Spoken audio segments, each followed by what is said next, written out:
Hello friends, welcome back to my channel and thank you so much for watching. Today's video is going to be a little more on the simple side because, to be honest with you, Pennywise kicked my ass. In today's video I'm going to be showing you how I made this super cute little baby koala cake hanging on to its mom. It's just coconut with ganache and buttercream, so no fondant really except for the facial features, but a nice easy one kind of. Before we get into the video, don't forget to subscribe and give this video a like if you enjoy it. Turn the bell on. Apparently that does something if you want to get notified when I upload. I don't really know. That being said, let's get right into the video. To start off, I have my threaded rod through my board just secured with some washers and some nuts. I have little feet on my board as well, so it's raised up. I have a couple videos where I've done this in depth. I'm going to link those down below if you want to see the step-by-step for how I got to this point. I'm covering my threaded rod with some bubble straws and just trimming the top. I left a little bit excess just because I wasn't totally sure how tall I was going to make my branch, so I gave myself a little bit of wiggle room. Where the two straws meet, I'm adding some armature wire, so just twisting that really tightly around my threaded rod and then positioning it in no particular way, just a branch-like form. I've melted some chocolate and I'm just adding that over my nut at the bottom, as well as brushing that onto my armature wire. Once my structure was done, I covered the whole thing in some brown modeling chocolate, just trying to keep it a little bit thicker at the base. And I blended all the seams together with my fondant tool. I mean, it's a tree, so it doesn't need to look smooth, but I didn't want to have any big seams showing.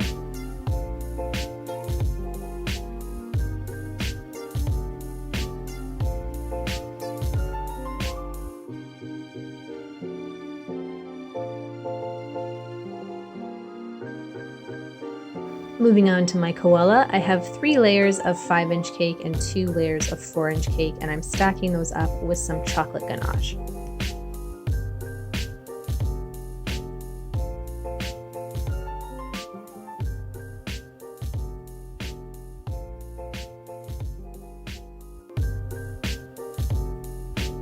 I let that sit in the fridge just for a little bit to firm up so it was easy for me to carve, and I was going for like a teardrop shape, so I want it to be nice and tapered. I don't want to have any gaps in my cake. I want it to be nice and smooth.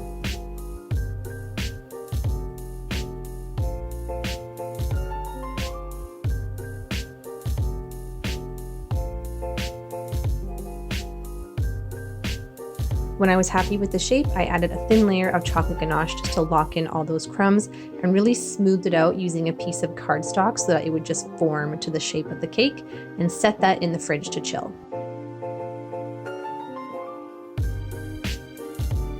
For the head, I have a 6-inch cake, and this is actually going to be the bottom, but I'm just helping myself out and doming it a little bit, just rounding out the edges, but I want to keep the very top of that flat.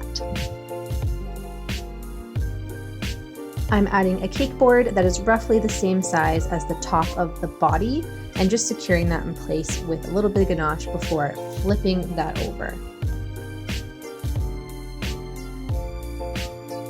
I'm just placing it on a clean cake board in the meantime and throwing some ganache on there. Because the top of the head is going to be heavy and I don't want it to squish the bottom, I'm going to add a couple bubble straws with the cake board and then a little bit more ganache before popping on a half ball 6-inch cake.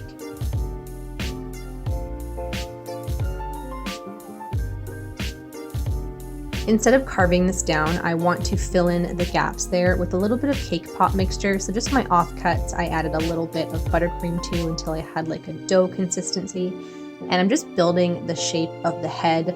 If I made it a little bit too big in spots, I carved it down, but you want to have like a slightly oval shape. You don't want it to be perfectly round. And then once I was happy with the shape, I just added a thin layer of ganache. It does not need to be perfect, and then just put that aside to firm up. I cut away the excess board that the body was sitting on, so you can see I've just got the base here, and I'm placing that on top of another cake board just while I ice it. I'm adding some more bubble tea straws in for support and just trimming those down so they're flush with the top of the cake, and adding a smear of ganache before placing the head on there.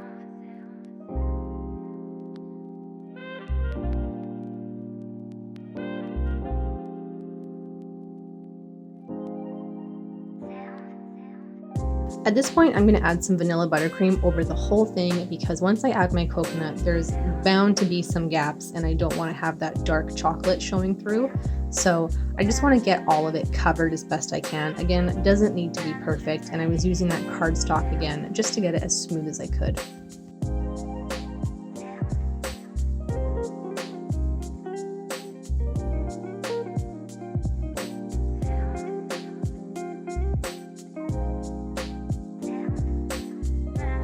I put this in the fridge to get really cold, and then once I was ready to go, I added a little bit of ganache to my board and very carefully moved it in place. I used some modeling chocolate for the arms and the legs. Mine were attaching just fine to the buttercream, and then with a little bit of water, I got the hands, the feet, whatever you want to call them, to stick to my tree. But if you want the extra support, you can add in some dried spaghetti or some skewers. I've got my shredded coconut here in a bowl, and I'm adding a little dollop of black food coloring and just mixing that as best I can until I have this gray color.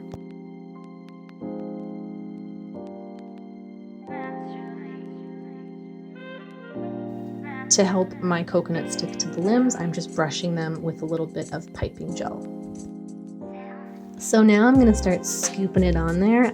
This definitely makes a big mess, and I do not recommend doing this in a room where there is carpet like I did, like a fool. But I did my best to contain the chaos and just tried to get all the coconut into every nook and cranny. It can be a little bit tricky in the front parts. If you're struggling with that, I found that putting a little bit of coconut onto a brush or my little small spatula and just trying to maneuver it into all the nooks and crannies, just take your time. It takes a little bit of patience, but eventually the whole thing did get covered. If you had any unseemly gaps that you just weren't happy with, you can add a little more buttercream and just very gently press it into the coconut and then layer it up to get a thicker coat. To make the ears, I have a ball of modeling chocolate that I'm just flattening down and then just trying to hollow out the center a little bit so there's a nice ridge.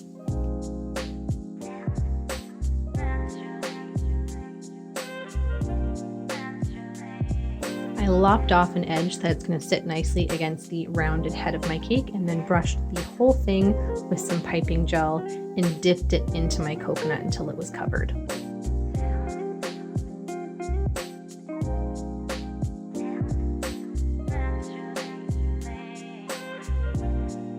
I added more piping gel into the center of my ear, and then I have this long shredded coconut that's just white, just for like a little contrast of color, and I'm adding that only to the center. I added 2 skewers into each ear just for the extra support and added them on either side.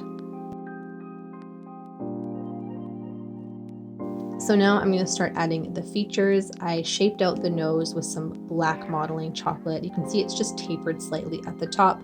And then I used a piping tip to cut out the eyes and added a couple little circles of white fondant for the catch lights. I finished off Mama's features by adding 2 ovals of pink underneath each eye, and if you have a hard time sticking it to your coconut, you can brush the back of each piece with a little more of that piping gel and it should stay in place. I used fondant to make the little baby and just attached the body with a piece of spaghetti, just a teardrop shape that I smushed right up against there, and then a big oval for the head, same thing for the limbs.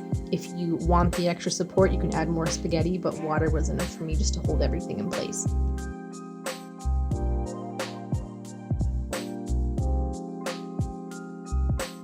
I brushed the whole thing in my piping gel and then added a slightly lighter color of gray coconut, just so I didn't completely lose the baby against the mom's back. It's a lot of texture going on, and it's hard to keep the defined features without it getting all smushed together just because he's so tiny.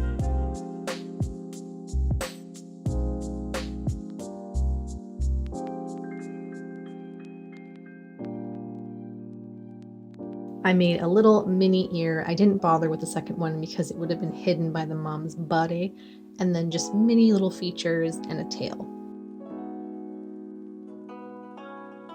This last step was a little bit tricky because you definitely are going to lose some coconut, but I just took some black color dust and a fluffy brush and went around the arms and underneath the mom's head and around the baby just to define it a little bit more and bring some of those features out. Otherwise it can really get lost together because it's all one color and all one texture.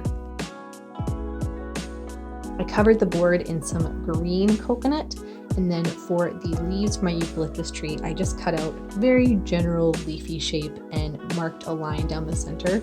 I'm using some floral wire right into the leaf, and I'm placing that into the brown modeling chocolate. I didn't wrap it because nobody's going to be eating this, but if you are very cautious about that, you can of course wrap the wire before you insert it.